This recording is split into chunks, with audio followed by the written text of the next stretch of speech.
Buenos días, buen domingo, buen fin de semana para todos amigos televidentes. Voy a conversar nada más y nada menos con Ali Padrón, ministro de Turismo. ¿Cómo le va, ministro? Excelente, extraordinario. ¿Cómo está el turismo en Venezuela en este momento? Viento en popa, ¿Sí? avanzando, tenemos ¿Por el viento o por la popa? ambas cosas. Dígame. Tenemos unos extraordinarios resultados que hemos obtenido en el año 2023 y ya veníamos en el 2022 recuperando de manera contundente el turismo nacional y el turismo internacional. Nosotros hemos venido trabajando con todos los sectores relacionados e involucrados con el turismo, el sector privado, las comunidades, los prestadores de servicios turísticos, los hoteles, las posadas, las cámaras de la construcción, cámaras gastronómicas, cámaras de comercio, cámara hotelera, cámara de turismo, todos han venido sumándose al gran esfuerzo nacional para que nosotros, como lo ha dicho el presidente Nicolás Maduro, tengamos en el turismo la vanguardia de la nueva economía. Y así está planteado en el plan de desarrollo, en el plan nacional para el desarrollo del turismo está planteado de que nosotros en los próximos años tendremos en el turismo un elemento fundamental del desarrollo económico de Venezuela. Tú hablas aquí de 100 rutas turísticas. Este año, nosotros vamos este año, hasta el año 2023 nosotros entregamos a Venezuela 73 rutas. Esto es interesante porque no existían rutas validadas por el Ministerio de Turismo. La ruta validada, además que está establecido en la Ley Orgánica de Turismo, es una ruta que es certificada de manera científica, porque hay que cumplir con unos protocolos, inclusive unas recomendaciones de la propia Organización Mundial de Turismo, que permite que los turistas cuando se desplazan a distintos sitios pues tengan la oportunidad de disfrutar de ruta, como cuando uno va a Europa, cuando uno va... nosotros estamos planteando, aquí tenemos las rutas, 73 rutas en 19 estados. Este año vamos por todos los estados y abarcar por lo menos 80 municipios. En esos 80 municipios se abarca parte importante del turismo de Venezuela. Ahí un 75% del turismo se registra en esos municipios. Y en esos municipios nosotros estamos haciendo distintas rutas, las rutas de naturaleza, rutas culturales, rutas gastronómicas, históricas, rutas religiosas, como la que acaba de pasar en el Estado Lara, en Barquisimeto, con la devoción de la Divina Pastora, la número 166. Fíjense lo que ocurría en el Estado Lara. En el Estado Lara se celebra desde hace ya, bueno, esta fue la número 166. Y la gente iba a Barquisimeto, obviamente, por un elemento de devoción, de admiración, de fe. Y particularmente la ciudad cerraba. La ciudad de Barquisimeto se cerraba para el turismo, porque la gente se dedica a ver a la ruta esta religiosa, ¿no?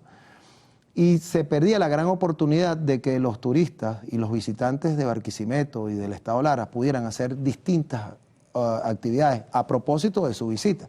Nosotros ahora tenemos unas rutas más allá de la religiosa ya conocida, donde cientos de miles de personas participan y que pueden hacer las rutas de carácter de naturaleza, históricas, gastronómicas, culturales, y eso enriquece la experiencia del turista.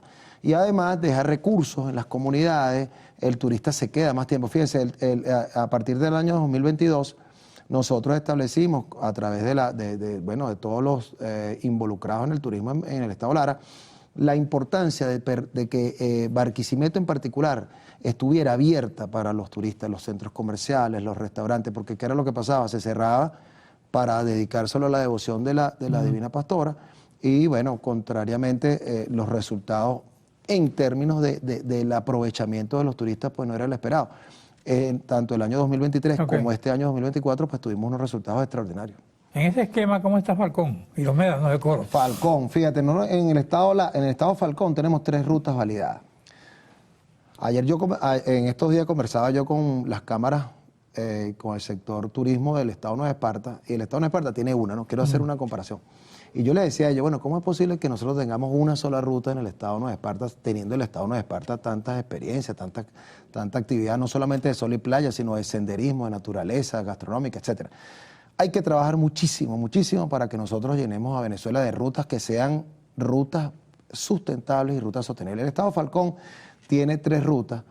Tiene la ruta del Centro Histórico de Coro, que por cierto estamos llevando turistas polacos. Han regresado los turistas internacionales al Estado Falcón, tenemos la ruta de los Médanos de Coro y tenemos también la ruta de el Parque Nacional Juan Crisóstomo Falcón. Esas son rutas que son de naturaleza. Fíjense la característica que tiene. Está Morrocoy, ¿no? Sí, el Morrocoy es el parque nacional más visitado de Venezuela. Más visitado de Venezuela. Ahorita en la reciente temporada navideña, más de 250.000 personas visitaron el parque. Estaba impresionantemente lleno de turistas y de visitantes. Por cierto que empezando el año nosotros entregamos el Dino Park conjuntamente con un empresario privado chino que hizo su inversión en el Estado Falcón, en la costa oriental, el día 6 de enero. Y que ahora se le agrega también a nuevas experiencias, no solamente de sol y playa. Sí, este parque de Dino Park es un parque temático de dinosaurios, donde ahí se puede conjugar la experiencia 5D, una cantidad de atractivos, más de 20 atractivos para la ¿Qué familia. llaman experiencia 5D? Bueno, uno se mete en unas cápsulas y uno siente que el dinosaurio se lo va a comer, ¿no? Entonces uno está ahí, porque una cosa es la realidad virtual, ¿no? Claro. Uno siente además que uno se mueve, uno tiene una cantidad de sensaciones impresionantes ocasionadas causadas por la propia dinámica de las pantallas, de las cámaras, ¿no? Yo no sé cómo funciona eso, pero es una experiencia muy interesante y además hay una cantidad de experiencias allí para los niños, para la familia, hasta para uno. Claro. Uno se lanza ahí en los toboganes y disfruta con la familia y está abierto hasta las 10 de la noche, ¿no? Entonces la gente cuando llega después de la playa se va para su parque y entonces estamos enriqueciendo en esa parte del Estado Falcón, la costa oriental, estas nuevas experiencias. Y bueno, en el Estado Falcón tenemos este año también planteado otras nuevas rutas que van a seguir fortaleciendo el turismo en el Estado Falcón. El Estado Falcón... Hacia Curimagua. Nada de eso. Allá nosotros tenemos una ruta que estamos ahorita evaluando, que es la ruta del Cerro Santa Ana. Me lo vas a decir en la próxima parte. Sí, señor.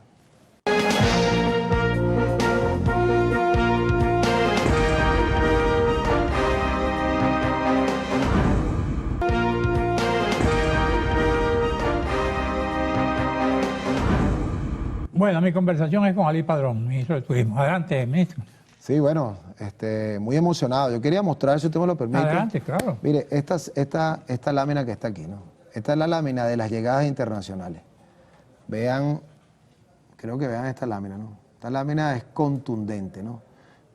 Primero una caída desde el año 2013 cuando se lleva a cabo la primera medida coercitiva unilateral, los warnings, las llamadas advertencias, hizo pues una caída, mire, acelerada de 73% hasta el año 2019. La pandemia, este plano que se ve aquí, y después la recuperación, ¿no? La recuperación y la proyección de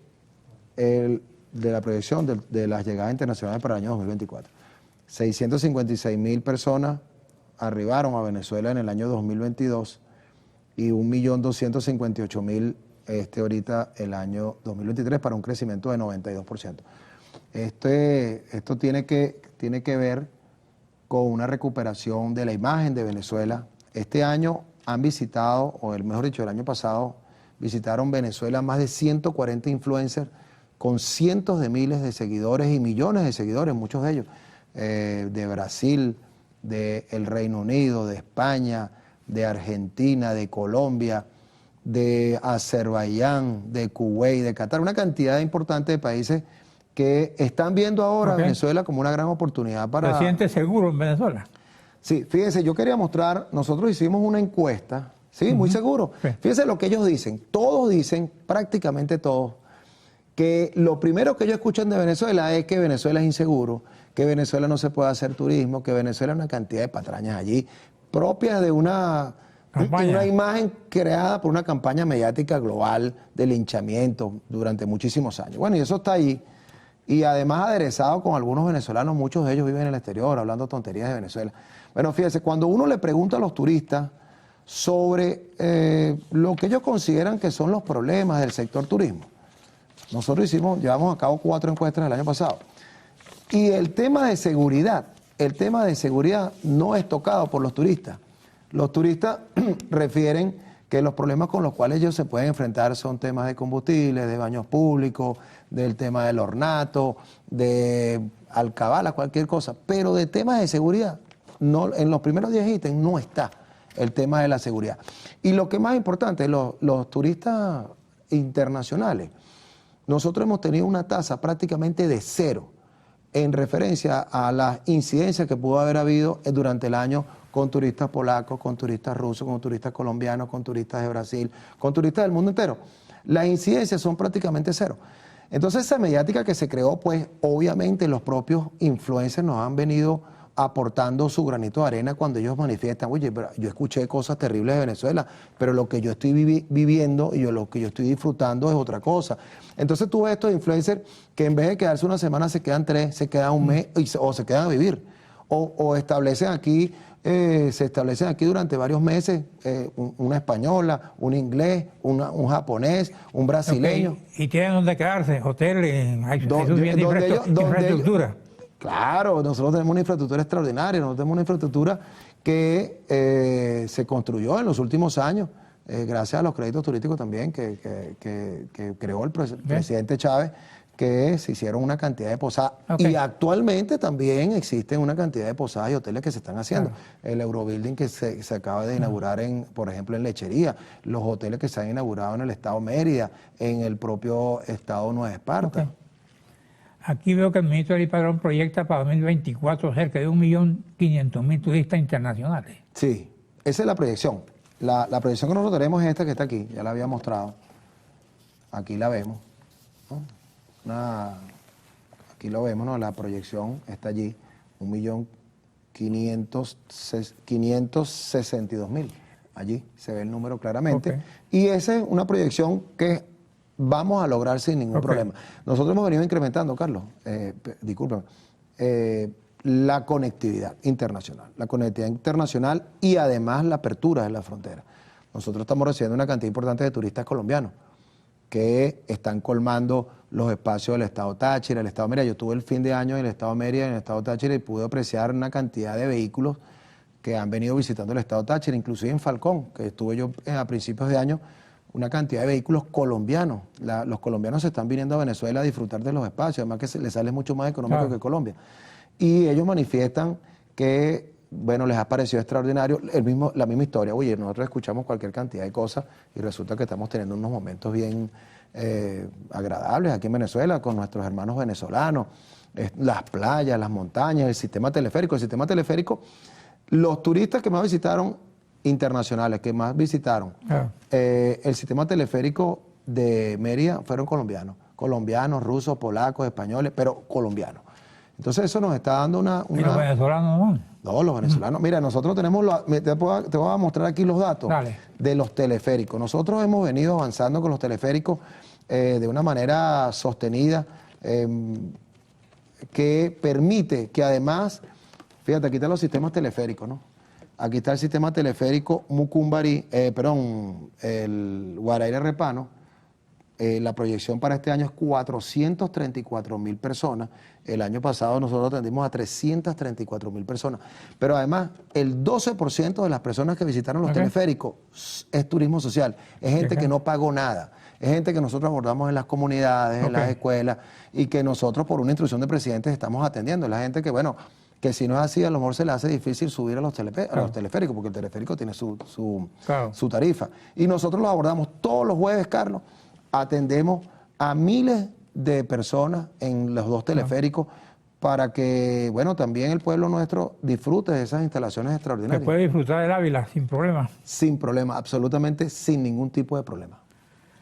Aquí dice que Elías Padrón dice que las sanciones han impactado profundamente el turismo. Sí, yo quiero poner un ejemplo, Carlos, fíjate, para que vean, para que se vea de manera clara cómo impacta las sanciones al turismo. La guaya del sistema teleférico Guaraíra Repano, la guaya, nosotros la cambiamos el año pasado. Después de evaluar que ya era necesario pues el cambio de la guaya, que ya había cumplido su vida útil, nosotros pues nos embarcamos en buscar en los mercados internacionales la confección de una guaya especial para este sistema teleférico. La compramos en la República Popular China con los estándares internacionales de calidad. Y cuando vamos a traer la guaya para Venezuela, se embarcó en la naviera nos devolvió la guaya. ¿Y eso? Y y yo le dije al presidente Ventel, le dije, pero ¿cómo que nos están devolviendo la guaya? Bueno, ellos dicen que los amenazaron, porque si llevan la guaya a Venezuela los van a sancionar. Entonces, total, después hicimos conversaciones con 5 empresas navieras más y ninguna quiso traer la guaya a Venezuela. Al final, tuvimos que traer la guaya a Colombia, al puerto de Buenaventura, en el departamento del Valle del Cauca, y trasladar la guaya por 2.800 kilómetros de carretera en la República de Colombia y en Venezuela. Y aquí llegó el 3 de enero del año 2023 e instalamos la guaya. Pero todo ese recorrido hubo que pagarlo adicional. Caramba. En vez de traer la guaya directamente a Venezuela, a Maiquetía, al aeropuerto de al puerto de La Guaira, no nos permitieron. Los sellos de calidad que llamas tú. Sí, nosotros tenemos, fíjate, nosotros para poder seguir avanzando, Carlos, es importante que nosotros tengamos claro de que siendo un país megadiverso y siendo un país multidestino, siendo un país de paz y un país en paz, nosotros le tenemos que ofrecer a los turistas calidad de servicio, es decir, la atención, qué es lo que yo le ofrezco al turista. Tenemos las mejores playas, tenemos los mejores espacios de selva, tenemos espacios extraordinarios, somos el 6º país más diverso del mundo. Pero si nosotros no nos enfocamos también en atender con calidad al turista, el turista posiblemente no regrese, el turista no la pasa bien, el turista no recomienda. Cuando nosotros atendemos al turista, como está sucediendo, estamos atendiendo al turista de manera extraordinaria, de manera buena, porque así lo dicen las encuestas. Nosotros hemos establecido los sellos de calidad, que es como decía aquellos sellos Norben, que cuando tú veías un producto, tú decías, este sello calidad Norben, ya tú sabes que ese producto es de calidad. Cuando un establecimiento turístico tiene el sello de calidad, aquí tenemos 4 sellos que entregamos el año pasado. Cuando tú entregas esos 4 sellos de calidad, cuando un establecimiento, un restaurante, un hotel, una posada, tiene estos sellos de calidad, entonces pasa a ser una referencia de la calidad del servicio. ¿Por qué tú escogiste el turismo? No, el turismo me escogió a mí. ¿Por qué? ¿Te gusta? Oye, yo soy un apasionado de Venezuela, yo soy un enamorado de Venezuela definitivamente. Yo he tenido la oportunidad de viajar por muchos países y puedo decir que Venezuela es de los países más hermosos y pudiera ser el más hermoso del mundo. Porque nosotros nos cogemos... ¿Dónde naciste tú? Yo soy caraqueño, yo soy de Caricuao. Ah, Caricuao. ¿Cómo estás? Excelente. Caricuao es mi parroquia, mis amigos están allá de toda la vida. ¿Te portabas bien cuando eras chiquito? Sí. Jugaba fútbol. Yo jugaba fútbol ahí en el estadio Luis Aparicio. Ah, ya. Y por cierto, el ministro de Vivienda y Ildemaro Villarroel somos los dos del mismo bloque, el bloque 20 y el bloque 3. El ministro Ildemaro Villarroel vivía en el piso 5. ¿Quién juega mejor? No, yo. Sí, él tiene una herida aquí que yo le hice jugando fútbol porque él era un poco malo. Él es mejor en básquet. Y le di un leñazo y se cayó y se rompió aquí. Entonces siempre cuenta esa anécdota. ¿No hiciste trampa? No, jamás. No, la trampa no. Yo vengo de una familia de en el juego. No. Habilidoso. un mensaje antes de irte. Mira, hay que tener mucha confianza en Venezuela, en este hermoso país que nos vio nacer a todos aquí y que cada quien haga el esfuerzo desde sus propios espacios, siempre por amar a Venezuela, siempre por defender a Venezuela y nunca permitamos que hablen mal de nuestra patria. Así como es como que permitiéramos que hablaran mal del gobierno, pero no de Venezuela. No, jamás permitir que se hable mal de Venezuela. Así que pendiente y que viva Venezuela. Este año va a ser el año de la consolidación del turismo rumbo a la vanguardia de la economía venezolana. Bueno, en la próxima parte voy a conversar con el padre Arturo Peraza, sacerdote de Vita.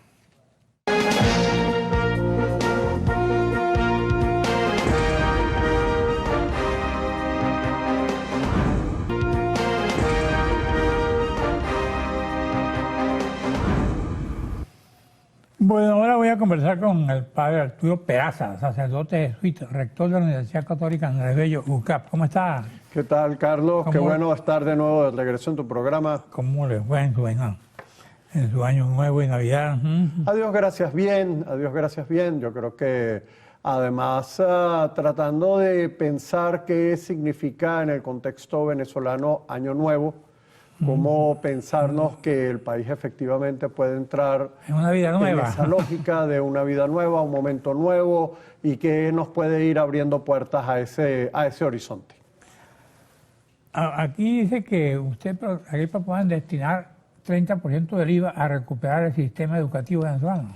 Fíjate que ese es el último informe que presentó la Escuela de Educación de la Universidad Católica Andrés Bello. La pregunta que nos estamos haciendo es cómo enfrentar la crisis educativa que está teniendo el país. Sobre esa crisis educativa, recuerdo que en el reciente informe que presentó esta misma Escuela de Educación, estaban diciendo que en pruebas de habilidades matemáticas y habilidades numéricas, los chicos no están pasando de 8.69, 8.5 sobre 20. Estamos hablando de una muestra de más de 20.000 estudiantes del país. Es una muestra muy importante. Eso llevó a que tuviéramos la oportunidad de hacer un intercambio con la ministra de Educación Media y Básica en la misma Universidad Católica Andrés Bello, ver unas cifras juntos con ellos también, en donde ellos también evidencian parte del problema de la crisis y la pregunta de cómo nosotros podemos enfrentar y qué oportunidades tenemos que crear para poder enfrentar esta crisis Te pregunto educativa. eso, ¿qué podemos inventar? Y ahí Para es donde resolver la empiezan los crisis. inventos del año nuevo, ¿no? Que cómo abres una puerta al año 2024 que sea distinto. Bueno, yo creo que hay un primer nivel.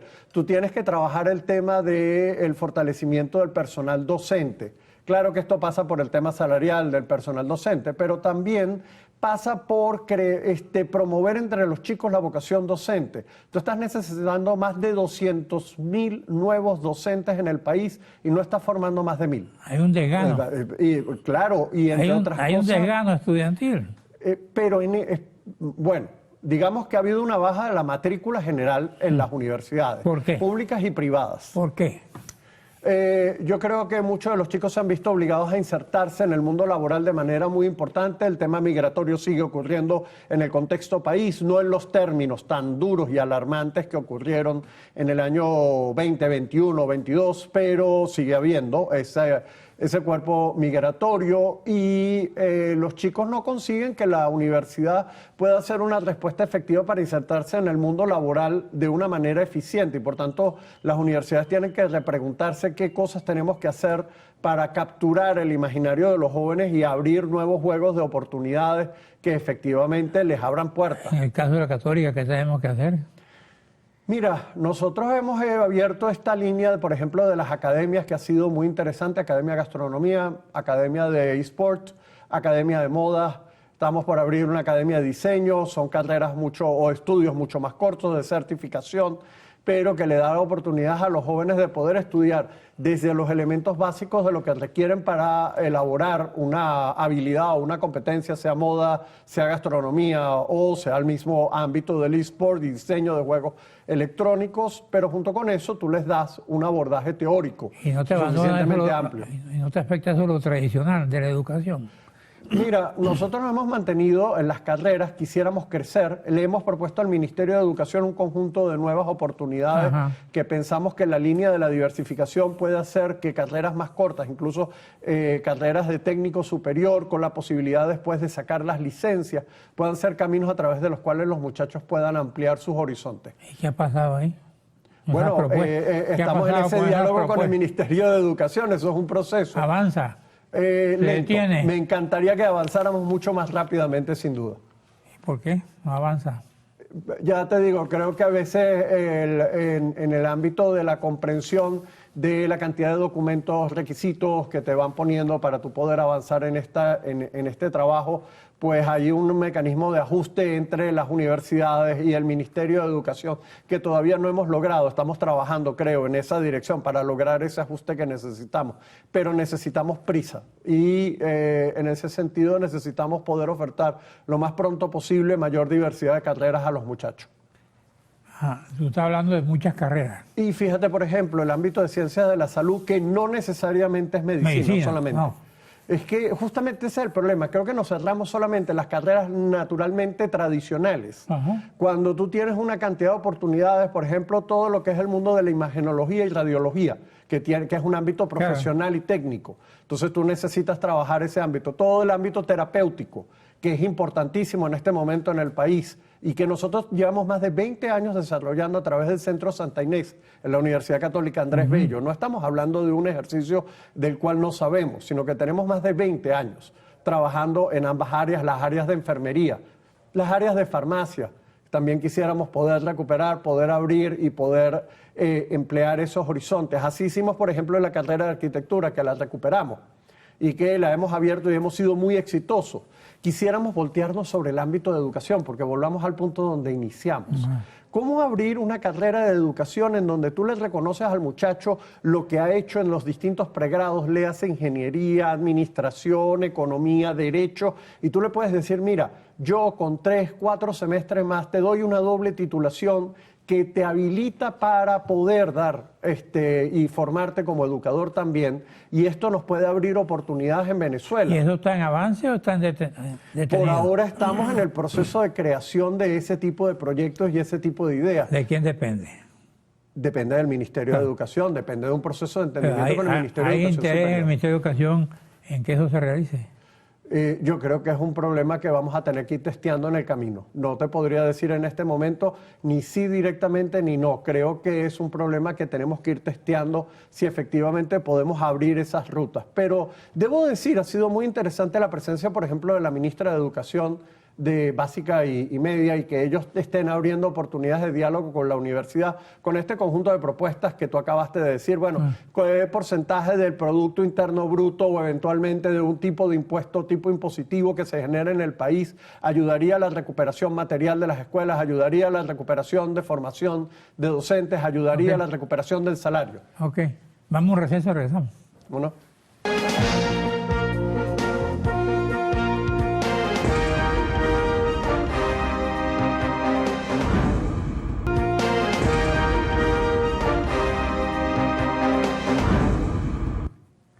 Adelante. Bueno, estábamos hablando de este camino de encuentro con el Ministerio de Educación Básica y Media para poder ayudar a diseñar políticas. Hemos hecho una alianza con otras universidades y con otros entes privados, ya lo llamamos Alianza por la Educación, y allí no lleva la cabecera nadie, es un conjunto de expertos de la Universidad Metropolitana, de la Universidad Católica Andrés Bello, de empresas que están dispuestos a ayudar a financiar y colaborar con el Ministerio de Educación, porque aquí el tema de educación pública es clave, también la educación popular, específicamente a través de Fe y Alegría, que puede ayudar efectivamente a que los niños y los chicos jóvenes y adolescentes puedan tener acceso a una educación de calidad. Acceso a la educación y calidad son dos elementos que tú tienes que tener presentes en este momento como elementos fundamentales. Esto me podría llevar a hablar de un tema que es clave en el 2024, la necesidad de diálogo entre el Estado y la sociedad en función de salir de los problemas que estamos enfrentando los venezolanos. Estamos en un año electoral, y un año electoral puede tener dos, digamos, vertientes. Tú puedes tensar y polarizar de nuevo el país. Creo que sería una lamentable salida. Si los venezolanos no encontramos el camino de poder establecer los mínimos básicos necesarios para un pacto político que efectivamente nos pueda adelantar un proceso de transición hacia un esquema de mayor entendimiento dentro de la población, vamos a estar condenados a las situaciones de pobreza y miseria en las que estamos actualmente. ¿Qué pasa por tu mente sobre eso? Pasa que es complicado, pasa que quizás quisiera contar una historia que escuché ayer y que me impactó muchísimo. Cuéntala. Cuentan que cuando estaban en ese proceso de transición española, Adolfo Suárez le tiene que pedir a un general que por favor entretenga un rato al señor Carrillo, que como tú recordarás era el representante de la izquierda y además había sido pues una de las personas más importantes durante la Guerra Civil Española. Y le pide a este general que lo entretengan porque él tiene que resolver algo para poder volver al elemento de la negociación en la que andaban transando una salida para España. Efectivamente, al final se sentó con el señor Carrillo y como todos sabemos, gracias a Dios la transición española salió. Pero este general, al final de esa escena, le pide hablar a Suárez y le dice, yo quiero mostrarle algo. Y le muestra la foto del papá y le dijo, mi papá fue fusilado por ese señor. Pero si yo por España tengo que hacer lo que yo hice, a la orden de mi comandante. Esa escena de ir más allá de ti mismo, de tu historia, de los conflictos internos que razonablemente tienes que tener frente a ese personaje, y poder decir, pero España vale más que eso en el caso de España, o poder decir hoy en Venezuela, Venezuela vale mucho más que los conflictos particulares que hemos tenido que enfrentar, que han sido serios, son graves, son importantes, están señalados en los organismos internacionales de derechos humanos y otras organizaciones. Pero podemos dar un salto de confianza entre nosotros que nos permita establecer un marco común de acuerdo que nos permita convivir entre los venezolanos. Eso va a ser clave para que pueda haber desarrollo en Desde el el país. mundo jesuita, ¿cómo ves esto? La Venezuela de ¿Cómo? hoy. Fíjate que nosotros tratamos de impulsar estas estructuras de diálogo y de encuentro a través de la acción social en las comunidades. Una de las cosas Pero le ha interesantes... ido bien. Sí, las comunidades no están polarizadas. Nuestra gente está buscando cómo lograr trabajar, sobrevivir y desarrollar un camino. Y yo creo que la gente está dentro del marco del plan de cómo logramos un cambio de transición en paz. ¿Tú sientes que el gobierno va hacia las comunidades y está trabajando en favor de ese progreso? Oye, yo siento que el gobierno ambivalentemente está enfrentado a una crisis que no sabe cómo darle nombre, cómo ponerle ¿Por qué? cara a la situación. ¿Por qué? Porque, sabes, empiezas a desdibujar las situaciones de salarios muy bajos, de condiciones laborales excesivamente precarias para la población. ¿Te aumentaron los salarios ahora? Bueno, aumentaron una cosa que se llamamos bonos, Wow. no aumentamos salarios, y entonces... Bonos, bueno. Sí, y no es igual. Que tú no al bolsillo, ¿no? Claro, pero entonces tú estás cambiando el universo de relaciones económico-sociales que tú te habías planteado, poniendo retazos. ¿Cuál sería tu propuesta? Yo creo que el problema justamente está en un acuerdo fundamental entre trabajadores, empresarios y tienes que volver a la tripartita y al Estado. Pero como esa base necesitas acuerdos políticos, necesitas acuerdos sociales, necesitas múltiples acuerdos que efectivamente nos ayuden. Por eso, el impulso de lo que ocurrió en Barbados es importante. El Barbados es un capítulo de esta historia. Y yo lo que uno quisiera invitar al Estado, a la sociedad, a los políticos a darnos cuenta que necesitamos profundizar ese proceso y que el proceso es nuestro, es de los venezolanos. Claro. ¿El Papa lamentó el sueldo de los jesuitas? ¿El Papa lamentó? ¿El sueldo de los jesuitas? Bueno, no. Y yo imagino que los jesuitas ganamos dependiendo del tipo de trabajo que estamos haciendo. Pero en general los párrocos, por ejemplo, están sobreviviendo y muchas veces logramos sostenernos justamente por una estructura de solidaridad interna que se pregunta cómo podemos hacer para que a todos nos alcance. Un día en ustedes, ¿cómo viven? ¿Viven bajo la miseria, viven bajo el hambre o viven bajo el progreso espiritual? Mira, yo no diría que vivimos bajo la miseria de ninguna manera, porque vuelvo a insistir, este mecanismo de compartir los bienes entre los jesuitas en términos de que yo no sé de mi sueldo, yo lo que gano lo entrego a la comunidad y lo que gana cualquiera lo entrega a la comunidad, con lo que la comunidad es la que se encarga de poder sostener una vida que sea suficientemente digna para cada uno de los miembros sin que haya exceso de gastos de ningún tipo en ninguna de las comunidades. Pero tienes comunidades que están viviendo en La Vega, en donde está el Padre Alfredo, por ejemplo, en la comunidad popular. Yo puedo estar viviendo en la Universidad Católica Andrés Bello, pero también viví en La Vega en otro momento de mi vida. Y así sucesivamente. Y creo que nadie se está preguntando ni dónde vivo, ni qué estoy haciendo, ni cuánto gano, porque eso no es importante. Lo importante para un jesuita es cuál es la misión que Dios me está pidiendo para transformar este país y lograr que haya justicia para todos. Este es el tema clave que nos mueve a todos y cada uno de nosotros de las distintas posiciones que ocupamos. Yo recuerdo mucho al padre que creo que murió el 23 de enero, que era muy amante del sacerdocio y muy fiel a la doctrina jesuita, ¿no? Bueno, recientemente se nos fue el padre José del Rey, que fue un gran historiador, rector de la Universidad Católica del Táchira, fue el creador de la Universidad Católica del Táchira. Y que bueno, que... Había otro que vivía en el 23 de enero, o en La Vega, ¿entiendes? También, y ha habido varios, olvídate, ha habido varios que han vivido en el 23 de enero, en La Vega, en comunidades campesinas. Es decir, los jesuitas estamos prácticamente en buena parte del país en modos distintos y maneras distintas de estar. Y lo que nos interesa es podernos acercar a esa realidad. De hecho, por ejemplo, cuando yo he estado en Guayana, una de las realidades a las que me he querido acercar es al problema minero, a los problemas que se dan en el sur, porque nuestro trabajo es estar con la gente. ¿Cuál fue tu experiencia en Guayana? Fue maravillosa. ¿Sí? Fue maravillosa. Yo creo que además todavía sigo impregnado de esa misma experiencia. ¿Por qué? Porque tú ves un universo de potencialidades que están allí entre profesionales, capacidades, personas y recursos, pero en donde la pregunta fundamental es ¿y cómo nos vamos a poner de acuerdo para que eso pueda andar de nuevo? Ok. La calidad educativa ha disminuido. La calidad educativa del bachillerato ha disminuido sensiblemente.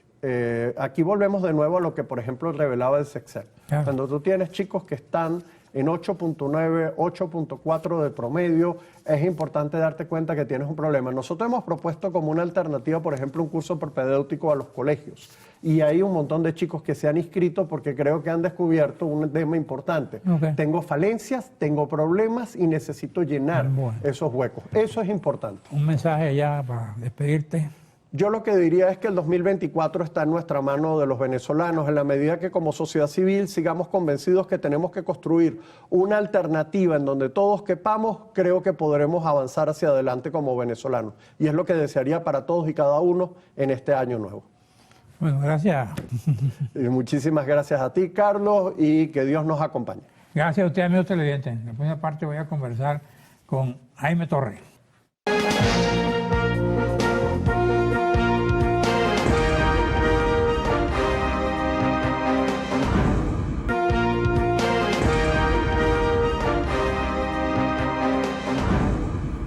Bueno, ahora converso con Jaime Torres, jefe de la sección de infectología del Instituto de Medicina Tropical de la UCB. ¿Cómo estás, Jaime? Buen día, ¿cómo estás? ¿Cómo están las cosas?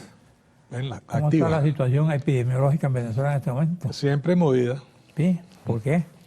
porque siempre hay actividad de alguna enfermedad, en el caso del área mía infecciosa, y hoy en día hay casos, digamos, en forma abundante de influenza, de dengue, de COVID, ¿verdad? Que hay mucha actividad siempre. ¿Te preocupa eso? Siempre preocupa. Todas tienen algún... ¿Por qué eso? Porque hay un repunte de estas enfermedades. Algunas es porque cierta época del año es favorable para que ocurran más casos, en el caso de influenza, por ejemplo. Segundo, porque el país tiene muy poca cobertura de vacunación para la influenza. Ah, ya. Y eso hace que las personas a riesgo puedan tener más Y complicaciones. eso existió siempre, poca cobertura de la... Sí, en Venezuela sí. vacunación. Venezuela tiene una de las coberturas de influenza más bajas de la región, porque nunca se ha incentivado, entre otras cosas, porque nunca se ha percibido como un problema de salud pública, porque tenemos influenza todo el año. Y no es como si usted viviera en un país con estaciones como Europa o el sur del continente, donde usted sabe que en cierta época del año hay un repunte de casos de influenza, y si la gente no se vacuna va a tener riesgo. Entonces la gente se vacuna en cierta época del año. Nosotros tenemos casos todo el año, y eso hace que no haya una percepción de ocurrencia estacional, y la gente piensa que es parte de su cotidianidad. ¿Y ahí incluye el COVID también? El COVID hoy en día sí. O sea, el COVID hoy El COVID se convirtió en algo normal en Venezuela. en algo, no sé llamarlo normal, pero en algo cotidiano. Sí. Sí, sí, y en todo el mundo, no solamente acá, aunque hay un repunte de casos en los últimos tiempos en todo el mundo. ¿Han ocurrido muertes? Sí, siempre hay menos impacto que en la primera ola de la enfermedad, donde hubo escenas aterradoras en todo el mundo, gente hasta muriendo en los pasillos de los hospitales y eso. Eso hoy en día no es así, porque ya la gente ha acumulado, por la misma exposición a la enfermedad, ha tenido infecciones previas, se ha vacunado, entonces el impacto es mucho menor en este momento. ¿Hay suficiente vacuna? Bueno, en Venezuela no se está vacunando en forma masiva ahora en este momento, y no se disponen de vacunas distintas a las que se disponían desde el comienzo. Aquí dice que un año tienen de retraso la vacuna. Sí, por lo menos en nuestro medio. Claro. El tapaboca sigue siendo una necesidad. Sí, en ciertas circunstancias. Yo pienso que a nivel de los centros de atención de salud, en cualquier miembro del personal de salud que tenga que lidiar con pacientes directamente, y para los pacientes que van a los centros de atención de salud, debería ser una... Pero no una para el regla. venezolano común, que tenga que andar por la calle, no necesariamente. Digamos, al aire libre no tiene mucho impacto realmente. Es donde haya concentraciones importantes de personas y donde haya, obviamente, posibilidad de personas infectadas. ¿Qué otra cosa hay en la situación epidemiológica? Dengue, muchísimo dengue. ¿Sigue? ¿Dengue? Dengue, hay un repunte desde hace 2 o 3 meses por lo menos y sigue habiendo un número importante de casos en este momento. Sí. Sin atención. No, bueno, atención, digamos, la gente que acude a los centros de atención la recibe. No todos los casos son complicados, no todos los casos requieren hospitalización, Okay. pero sí es un problema que puede terminar siendo... Ahora, Jaime, ¿qué es la importante. pirola? ¿La? La pirola. La variante del virus COVID que está ¿La ahora- pirola? Sí, bueno, tiene un nombre más técnico también, Ah. JN.1, es su Pues aquí variante. dice el Ministerio de Salud. En Venezuela no se han detectado casos de la variante pirola. Bueno, seríamos una isla en medio de la región donde todo el mundo tiene la circulación del virus. Yo pienso que seguramente está circulando. No siempre los sistemas de vigilancia epidemiológica detectan las infecciones nuevas rápidamente, pero obviamente debe estar circulando porque en toda la región está circulando y predominando. Bueno, aquí te repito esto. La Organización Mundial de la Salud advierte una enfermedad X que podría ser 20 veces más mortífera que el coronavirus. Según la OMS, la enfermedad X representa el conocimiento de que una epidemia internacional grave podría ser causada. Sí, lo que nos enseñó la pandemia es que los países no estaban preparados para enfrentar situaciones inusitadas. ¿Y como hoy esa. estamos preparados nosotros? No, entonces la OMS justamente lo que busca con esta alarma es llamar la atención de que tenemos que estar preparados mejor y que hay una serie de otras enfermedades que potencialmente pueden surgir en cualquier momento y algunas de ellas pudieran ser hasta mucho más graves que lo que experimentamos con el coronavirus. Aquí dice, Sociedad Venezolana de Infectología reitera que circulan el coronavirus y sus amigos y pide usar mascarillas en centros de salud y transporte público. Sí, yo creo que es una sugerencia lógica y que refleja un poco la realidad en Venezuela y en muchas otras partes. ¿Qué más? ¿Cómo está la situación general de la salud en tu área? No, en el área de enfermedades infecciosas y enfermedades tropicales no tenemos, aparte del dengue ahorita, brotes importantes. Siempre tenemos casos de enfermedades como malaria. Obviamente Venezuela sigue siendo un problema importante. Aparentemente todavía es en la región el país con mayor número de casos de malaria, a pesar de que ha habido una mejoría en estos últimos 2 años. Seguimos teniendo enfermedad de Chagas.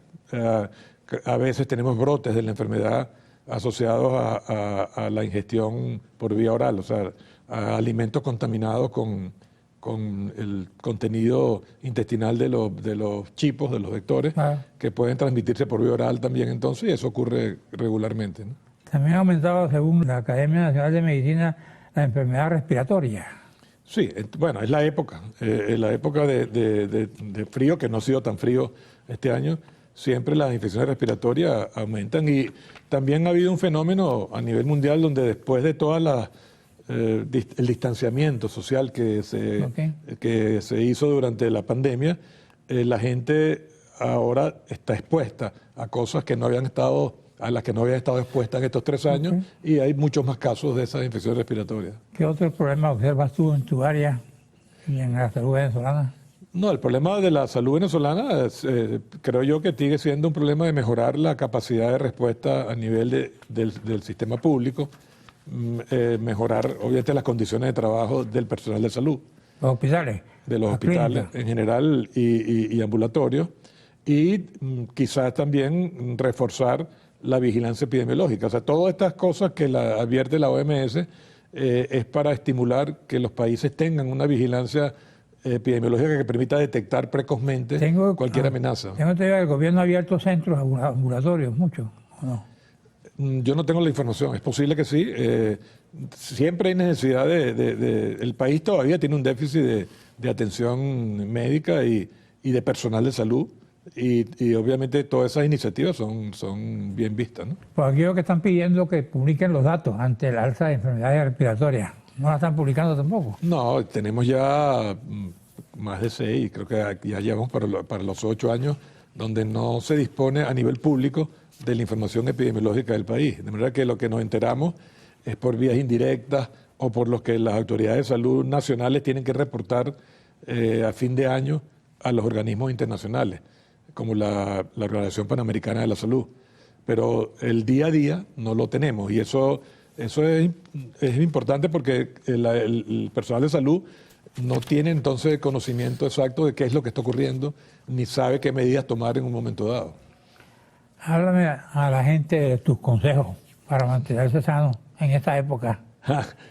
No, siempre, digamos, una vida lo más sana posible, con una actividad física, obviamente importante, que es la única manera de retardar los efectos inevitables del envejecimiento. Y en cuanto a las partes de prevención de algunas enfermedades, yo sí creo que la gente debe tener la conciencia, la importancia de la vacunación en general. Tú dices que la actividad física retrasa el envejecimiento.